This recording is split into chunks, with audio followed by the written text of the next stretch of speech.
Et si je lisais les livres préférés de Booktube?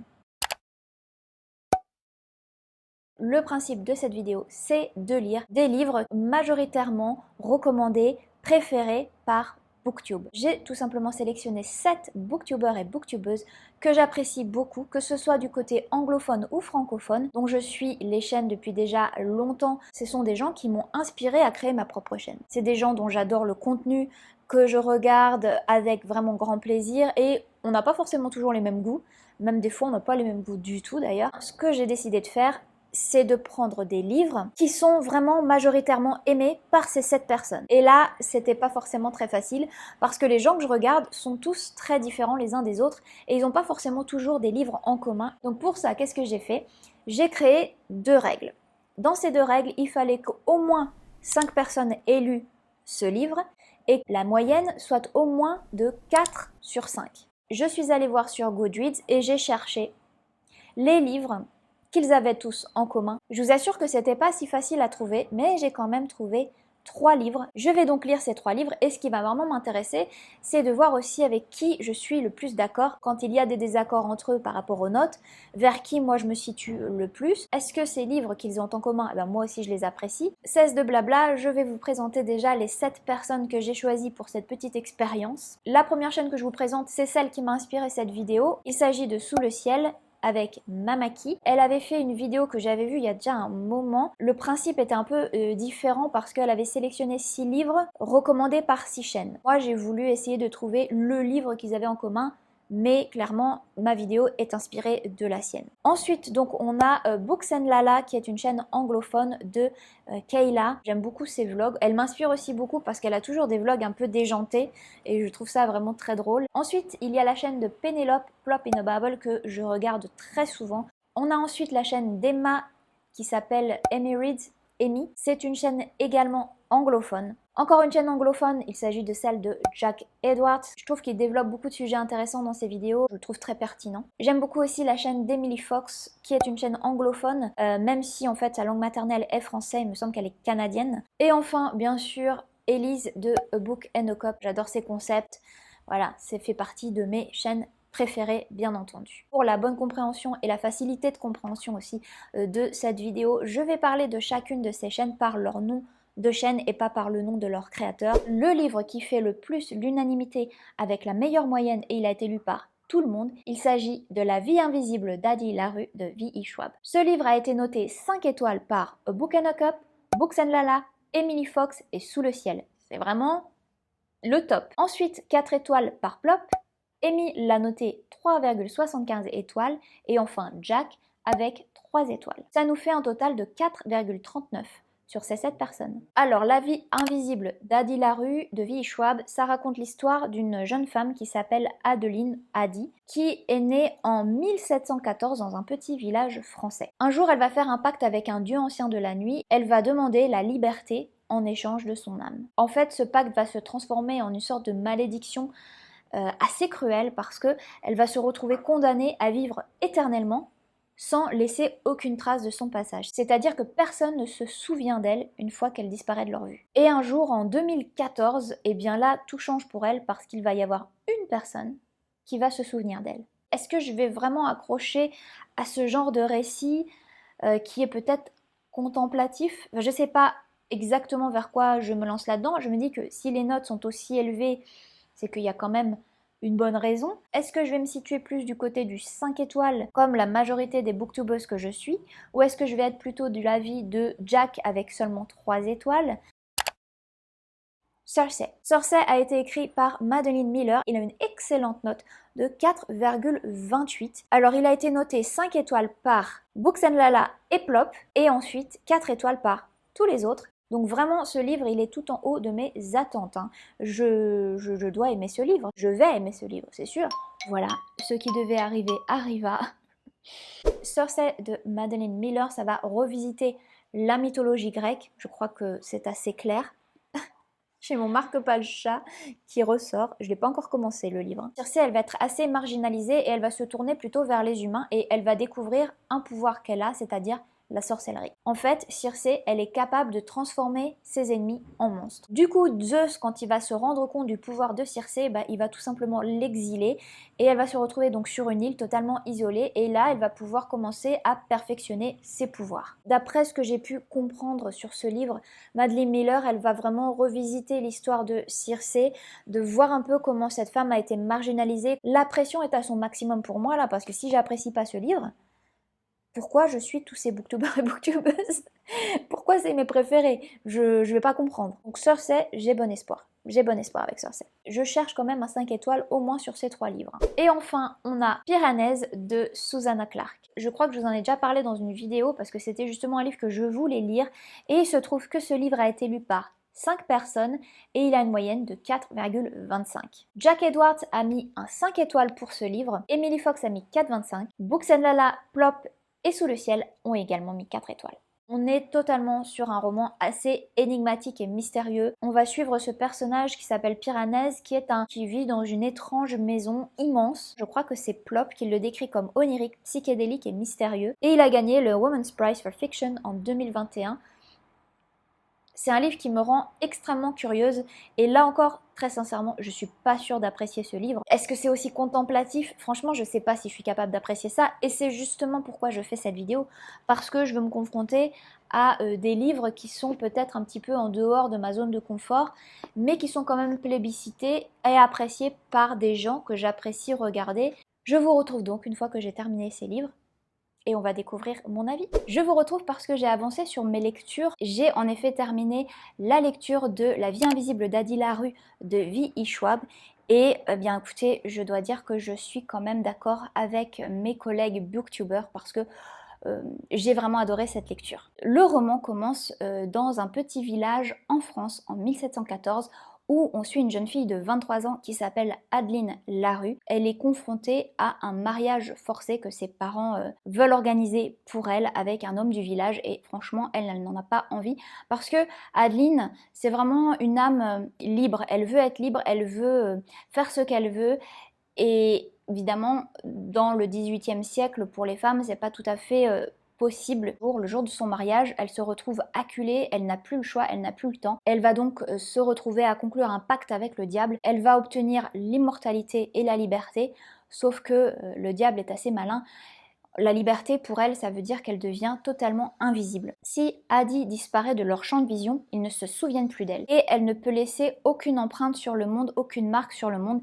C'est-à-dire que par exemple, si elle veut dessiner ou écrire quelque chose, ses écrits vont s'effacer. Et donc le roman commence comme ça et on va se retrouver à explorer cette nouvelle vie d'Adi. Donc on va se retrouver dans différentes époques, à différents endroits du monde, pour suivre Adi, comment elle va comprendre à quel point cette malédiction peut s'étendre, à quel point elle est aussi sournoise. Et ce qui était vraiment passionnant, c'est de voir le parcours d'Adi au fur et à mesure des années et même des siècles, et comment elle va réussir à, avec toute cette malice et son intelligence, contourner quelque part les règles pour essayer de laisser une empreinte de son passage sur cette terre. Dans un premier temps, j'ai envie de souligner évidemment la plume de V.E. Schwab parce que alors vraiment je me suis délectée de chaque mot qui a été écrit sur le papier, vraiment c'était d'une poésie. Et puis j'ai aussi aimé suivre le parcours d'Adi. On va suivre Adi en 1714 et puis 300 ans plus tard en 2014 quand il va y avoir un événement assez incroyable dans sa vie. Elle va rencontrer un libraire qui va se souvenir d'elle. Et donc on va vraiment suivre petit à petit tout ce parcours, on va venir et aller dans les différentes temporalités également. Je l'ai trouvé extrêmement original, déjà l'histoire est hyper originale, c'est beau, c'est bien écrit et j'ai trouvé que les thèmes qui étaient explorés, c'est hyper riche parce qu'on a évidemment le thème du choix, l'emprise, l'amour, le besoin ou l'amour, la manipulation psychologique aussi, ça va parler d'art beaucoup aussi. J'ai aussi noté les thèmes du désespoir, évidemment les thèmes du temps, qu'est-ce qu'on fait de son temps, est-ce qu'on a assez de temps, la vie en général, et aussi l'héritage, voilà, qu'est-ce qu'on va laisser de nous, d'empreintes sur le monde. Il y a vraiment tellement de questionnements dans ce livre, j'ai vraiment totalement été envoûtée par ce roman. J'ai mis la note de 4,50 et non pas de 5 étoiles parce que j'ai trouvé qu'il y avait des répétitions sur des problématiques qu'on avait déjà vues avec Adi. On a beaucoup le thème de les gens ne se souviennent plus d'elle, comment elle fait pour vivre le quotidien, où est-ce qu'elle peut dormir, les gens ne se souviennent pas d'elle, elle ne peut pas payer l'hôtel, vous voyez, elle n'a pas de documents, voilà, elle n'a pas d'argent, comment elle va se nourrir, le fait qu'elle ait toujours faim. En fait, tous les problèmes quotidiens de Adi sont pas mal explorés. J'aurais vraiment adoré qu'on parle plus de ses différents voyages, comment elle a vu 300 ans d'histoire, qu'elle pense peut-être de cette évolution de la société en termes de technologie. J'aurais vraiment bien voulu qu'on explore aussi le changement et l'évolution de la société et notamment de la société patriarcale parce que elle est née en 1690 quelque chose et donc les femmes n'avaient absolument aucune perspective outre le mariage et souvent le mariage arrangé et c'est bien pour ça qu'elle a conclu un pacte avec le diable et qu'elle est dans cette situation-là à présent et j'aurais vraiment voulu son retour, ce qu'elle pensait de cette évolution de la société, puisqu'on arrive en 2014 où les femmes peuvent choisir leur destinée, en tout cas aux États-Unis. Donc ça aurait été assez intéressant aussi peut-être d'explorer cette vision-là des choses et du témoignage d'Adi. Il y avait tellement de choses à faire en fait avec cette histoire, c'est tellement riche et intéressant et original que après, le roman pouvait faire, je pense, 1200 pages. Hein. Il faisait déjà 750 pages. Je suis super contente d'avoir choisi ce livre dans le cadre de ce vlog parce que ça m'a fait découvrir vraiment un livre qui m'a totalement envoûtée, qui m'a totalement emportée dans un autre monde, dans un autre univers, qui m'a fait penser à des thèmes hyper importants, intéressants. C'est vraiment un livre où on peut en tirer vraiment une belle réflexion, je trouve. C'est tellement poétique ce qu'elle écrit, V.E. Schwab, dans ce livre. J'ai tellement de citations que je pourrais pas tout vous citer. Donc, peut-être que je vais vous citer celles que j'ai écrites dans mon carnet. Elle a éperdument besoin d'histoires. Elles sont un moyen de se préserver, de rester dans les mémoires, mais aussi d'oublier. Pour nous qui aimons la lecture, je pense que ça nous parle pas mal. Ah, j'aimais bien aussi celle-ci. Alors que tous les autres ont déjà bien avancé sur la route, vous en êtes encore à chercher votre chemin. L'ironie de la situation ne vous aura pas échappé. En voulant vivre, apprendre et vous trouver, vous vous êtes perdu.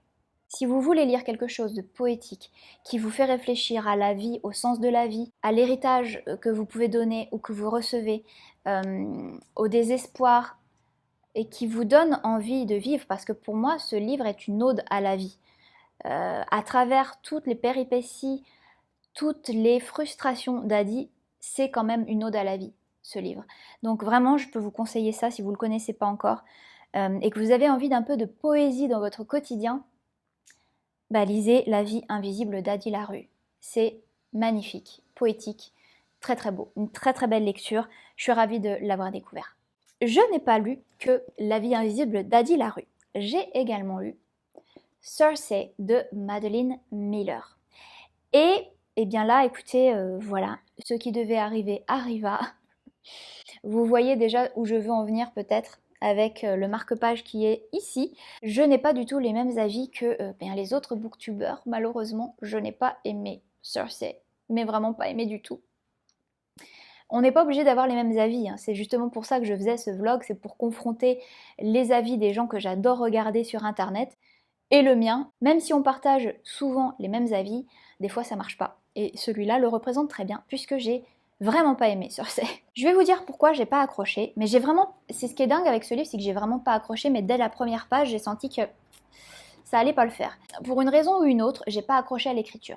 Il y a des moments où je trouvais que pratiquement dans la même phrase, et en tout cas dans le même chapitre, Madeline Miller partait dans des digressions. Vraiment, elle parlait d'autre chose tout d'un coup, et à chaque fois, ça m'est arrivé plusieurs fois de me dire, mais attends, on était sur un autre sujet complètement, pourquoi tu parles de ça? Et souvent, j'ai trouvé que j'avais un manque de fluidité dans cette lecture. Et la manière dont est construit le récit et l'histoire m'a dérangée, parce que j'ai pas réussi à rentrer dans l'histoire à cause justement de la manière dont le récit était construit.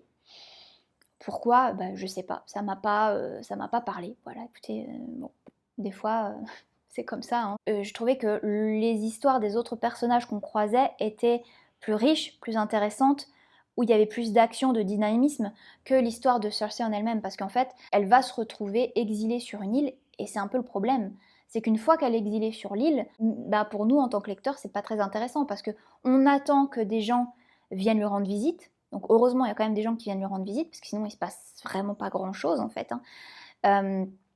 Et voilà, on est tributaire des gens qui viennent rendre visite à Cersei et proposer un peu d'action, parce que sinon, c'est beaucoup d'attentes, on va dire. Étant donné que Cersei est une sorcière, moi je m'attendais justement, en tant que réécriture, bah tu peux te permettre des choses. En tant que réécriture, moi j'aurais espéré qu'on aille peut-être plus de sorcellerie, qu'on explore plus ce côté-là de Cersei, et franchement, j'ai pas trouvé que c'était le cas. Alors évidemment, je vous donne mon avis, je me suis arrêtée à 284 pages. Elle est capable de transformer les gens en monstres, et on le voit très très peu en fait. Très très peu. Et finalement, la sorcellerie de Cersei, ce qu'on nous en dit dans ce roman, c'est surtout qu'elle cherche des herbes et qu'elle fait des petites expérimentations, mais pour moi, c'est pas très riche et ça m'a pas vraiment intéressée. C'est surtout ça pour moi. Le problème, c'est que j'ai pas été intéressée par l'histoire de ce personnage de Cersei. J'ai pas apprécié particulièrement son personnage. Je l'ai trouvé assez pénible quand même la plupart du temps. Je me suis pas investie avec elle. Je me suis quand même beaucoup ennuyée, et je vous dis en fait, les moments qui étaient intéressants pour moi, c'était par exemple le Minotaure, ça j'ai adoré, et ça c'est à peu près au milieu du livre. Donc je me suis dit, bon bah c'était peut-être le début qui était un peu laborieux, puis maintenant il va se passer vraiment des choses beaucoup plus intéressantes, on va avoir plus de personnages, voilà. Et en fait non, parce qu'elle revient sur l'île, et à nouveau, bah elle est seule sur l'île, exilée. Mais je suis déçue parce que on avait quand même un 5 étoiles de Books and Lala, de Plop, 4 étoiles de Emma, Sous le ciel, Jack Edwards, Emily Fox et aussi au Book and a Cup. Alors peut-être que leurs 4 étoiles c'était en fait un 3,50 ou un 3,75 arrondi. Même si j'avais terminé la lecture jusqu'au bout, je n'y aurais même pas mis un 3,50. Franchement, si j'avais dû noter ce livre, je pense que j'aurais mis 2. Dites-moi ce que vous pensez de ce livre si vous l'avez lu, parce que ça fait quand même longtemps qu'il est sorti, il a été traduit en français, etc.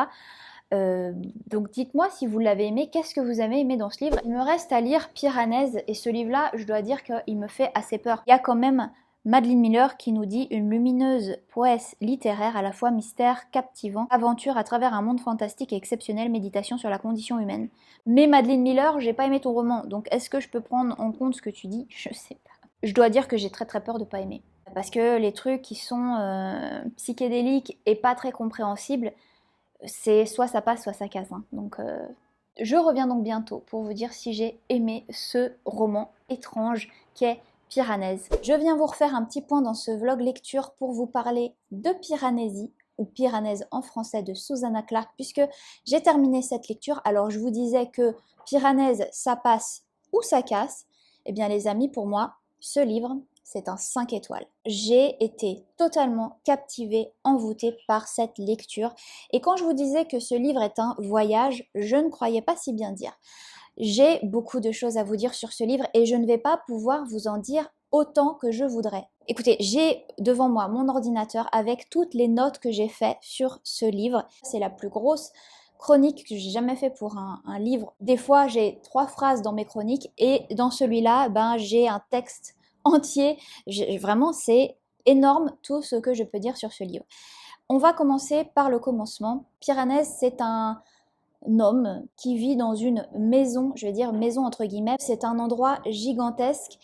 Et on est complètement dans le surréalisme au début du roman, c'est-à-dire qu'on voit ce personnage, on ne comprend pas vraiment ce qu'il fait là aussi, où est-ce qu'on est exactement. C'est une maison, c'est un grand mot. Un endroit qui ressemble à une maison avec des pièces immenses et des pièces qui se succèdent et se succèdent. Il compte lui-même les pièces, il en compte plus de 200, donc imaginez cet endroit, c'est gigantesque. Il y a des statues gigantesques, alors de toute taille, mais il y en a notamment qui font plus de 15 mètres de haut. Et puis dans les sous-sols de cette maison, il y a des marées qui, à certains moments de l'année ou à certaines heures, vont se retrouver à inonder le sous-sol de ces maisons, à passer même à travers des corridors, à monter sur certaines autres pièces. Et Piranèse, lui, il écrit tout dans ses carnets, il écrit les pièces qu'il visite, il étudie les marées, il fait des mathématiques pour comprendre aussi le phénomène de marée. Pendant les 100 premières pages de ce livre, on nous parle de ça. Et on ne comprend pas, en fait. On comprend pas, c'est totalement onirique. On suit ce personnage, alors c'est intéressant, mais bon, au bout d'un moment, je vais vous dire, je savais que cette lecture allait être étrange au début. Au bout de 100 pages, je me suis dit, non mais mince, je vais abandonner ce livre, c'est pas possible, je comprends pas en fait, j'étais complètement perdue. Ils sont deux là-dedans, il y a un homme qui s'appelle l'autre, qui a des rendez-vous avec Piranèse, je crois que c'est le mardi et le jeudi, donc il se voit comme ça pendant 1 heure. Piranèse, lui, vit tout seul dans cette maison la plupart du temps, et un jour, il découvre l'existence d'une troisième personne dans la maison. Et à partir de ce moment-là, le roman change, mais alors totalement. On passe d'un roman surréaliste et onirique, on est complètement dans une espèce de rêve, on ne sait pas où se situe la réalité, on comprend rien. Et à partir du moment où il va rencontrer des preuves de cette troisième personne, pour moi, c'était comme si on rentrait dans un côté un peu thriller, essayer de récupérer des indices que pourrait nous laisser l'autrice dans le texte, à essayer de comprendre comme Piranèse ce qui se passe. On suit en fait les écrits de Piranèse dans son journal, donc en même temps que lui, on fait cette enquête de qui est cette personne, et c'est absolument passionnant, mais c'est passionnant. Ce livre est incroyable, j'ai totalement adoré, évidemment, puisque j'ai mis un 5 étoiles, pour moi c'est un énorme coup de cœur. Il est extrêmement riche, il a une plume exceptionnelle à mon sens, parce que être capable de te faire passer autant de sentiments dans une lecture, franchement, il faut énormément de talent. La manière dont est construit ce texte, ce récit, je n'ai jamais vu ça. Ce livre, c'est un ovni. Il est unique, il est totalement unique, vraiment, c'est... Et moi, je souligne ça, la beauté du texte, la poésie, le personnage de Piranèse m'a complètement bouleversée parce que je l'ai trouvé naïf, mais dans le bon sens du terme. C'est un homme presque enfantin, qui a des réflexions très enfantines à certains moments, et qui m'a beaucoup attendrie. J'ai ressenti aussi beaucoup d'émotions. Il y a des moments où je me suis sentie presque claustrophobe. C'est drôle parce que je ne suis pas claustrophobe normalement. Et à la lecture de ce livre, alors qu'à l'inverse on nous parle de salles gigantesques, j'ai ressenti comme une sensation d'enfermement. Alors je ne pourrais pas vous dire toutes les théories que j'ai écrites sur ce livre, parce que je ne veux pas vous spoiler la lecture. Je pense que c'est vraiment, je vous disais, ce livre est un voyage et c'est totalement ça. Il faut se laisser emporter par ce livre et franchement, c'est pas évident au début parce que c'est tellement étrange que on comprend pas vraiment. Mais laissez-vous porter comme ça par le récit et au fur et à mesure, j'ai commencé à développer des tas de théories et ce que j'ai adoré, c'est que, alors on a une finalité dans ce livre, il y a une fin. Ceci étant dit, il y a quand même des éléments qui font que on peut interpréter, en fait, on est libre d'interpréter ce livre comme on le sent, et je trouve ça brillant. J'ai fini ce livre à 1 heure du matin, voire plus. J'étais envoûtée, happée, je ne pouvais pas décrocher de ce livre, et j'étais même pas fatiguée, parce que c'est tellement dingue comme bouquin, c'est tellement un ovni, que moi, mon cerveau était en totale recherche de tout ce qui pouvait s'y passer, de pourquoi on nous disait ça, de qu'est-ce qu'était ça, quels étaient les indices. Voilà, j'étais complètement investie dans la lecture, je l'ai terminé, et à la fin j'étais là, mais il faut absolument que j'écrive ce que je ressens sur ce livre maintenant. Donc après je me suis trouvée extrêmement frustrée parce que je voulais en parler de ce livre avec quelqu'un, je voulais partager mes théories. Donc qu'est-ce que j'ai fait? Je suis allée voir ChatGPT et je lui ai écrit toutes mes théories et je lui ai dit qu'est-ce que tu penses de ça? Et on a eu une conversation, les amis, à 1h30 du matin avec ChatGPT sur ce livre, sur toutes les théories qu'on pouvait développer sur ce livre, sur chaque phrase que j'avais notée. Qu'est-ce que tu penses de cette phrase? Est-ce que ça peut pas nous dire ça, telle théorie, tel truc? Et c'était hyper intéressant comme conversation avec ChatGPT. Il est super pertinent, il connaît bien ce livre, c'était vraiment drôle. Et voilà, et j'ai terminé, je pense, vers plus de 2h du matin, avec des idées, avec une inspiration énorme. Je pense que c'est vraiment un récit aussi allégorique et donc on peut imaginer tout, on peut imaginer plein de théories parce que justement il y a beaucoup de métaphores à mon sens sur le sens de la vie, la solitude, l'emprise, la manipulation peut-être, la santé mentale, je pense, la solitude, l'isolement, la survie dans des conditions très particulières, parce que Piranèse, il essaye de survivre. Imaginez-vous une immense maison, il n'a aucune ressource. Quand les marées finissent par se retirer, il va récupérer des poissons, il va récupérer des coquillages pour se faire des soupes de coquillages, il va récupérer des algues pour faire du cuir d'algues, pour récupérer des vêtements ou faire sécher les algues et tout ça. C'est quand même aussi un espèce de Robinson, mais dans un endroit qu'on ne connaît pas, qui n'existe pas, que nous, en tout cas, voilà, c'est un monde totalement fantastique et fantaisiste, hein. C'est un livre qui laisse une porte ouverte à la discussion. Et du coup, je suis aussi allée voir des commentaires sur, je sais plus, Babelio, Booknode et tout. Il y avait des gens qui avaient une pertinence dans leurs propos, avec un texte extrêmement bien construit sur la lecture de ce livre. Ça m'a donné encore plein d'autres possibilités de réflexion. Il y a des gens qui ont beaucoup plus de culture littéraire que moi et qui ont vu dans ce livre des parallèles avec d'autres œuvres, et j'ai trouvé ça tellement intéressant, ça m'a vraiment enrichi encore mon expérience de lecture d'aller voir l'analyse littéraire des gens en commentaire. Je me suis rendu compte que dans ce livre, il n'y a rien qui est là par hasard. Le nom du personnage n'est pas là par hasard. Tout est extrêmement bien pensé, tout est dans le détail, et j'ai absolument envie de relire ce livre parce que, en fait, au début, je pense que j'ai loupé plein d'indices, plein de choses intéressantes pour mes théories, parce que comme je comprenais rien, je lisais mais je comprenais pas.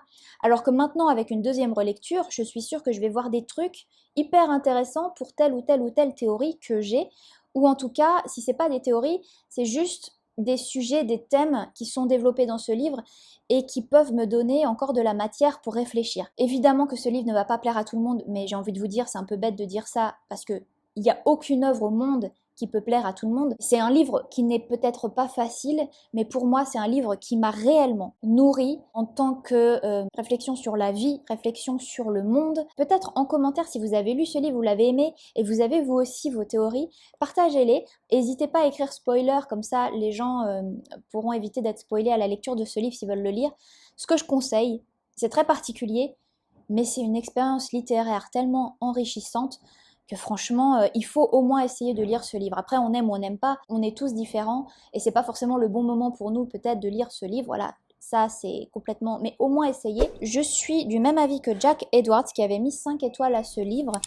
Et les autres personnes, c'était du 4,25, 4 étoiles. J'arrive pas à clôturer ce vlog parce que je ne fais que parler, parler, parler. Il va falloir que je fasse beaucoup de montage là, parce que je ne peux que vous conseiller de lire ce livre si vous avez envie de vous confronter à quelque chose d'étrange. Après, voilà, ça passe ou ça casse, hein, ça je vous le dis. Piranèse, 5 étoiles. La vie invisible d'Adi Larue, également une excellente lecture. Et puis, pour moi, malheureusement, Circé, ça n'a pas du tout fonctionné. Donc, vous voyez comme quoi l'expérience était vraiment intéressante parce que d'une lecture à une autre, on peut avoir des avis complètement différents. Je vais vous laisser là, enfin, parce qu'il faut que j'arrête de parler. Mais voyez, je suis très enthousiaste. Dites-moi en commentaire vraiment ce que vous pensez si vous avez lu ces livres. J'ai absolument envie d'avoir vos retours en commentaire, s'il vous plaît. Ne me laissez pas seule avec cette œuvre magistrale. Parler toute seule, c'est pas possible. Merci infiniment pour tous vos likes, vos messages et d'être présent. Regardez les vidéos. À très bientôt. Merci d'avoir écouté la vidéo jusqu'au bout. Ciao. J'ai parlé pendant 30 minutes de Piranesi.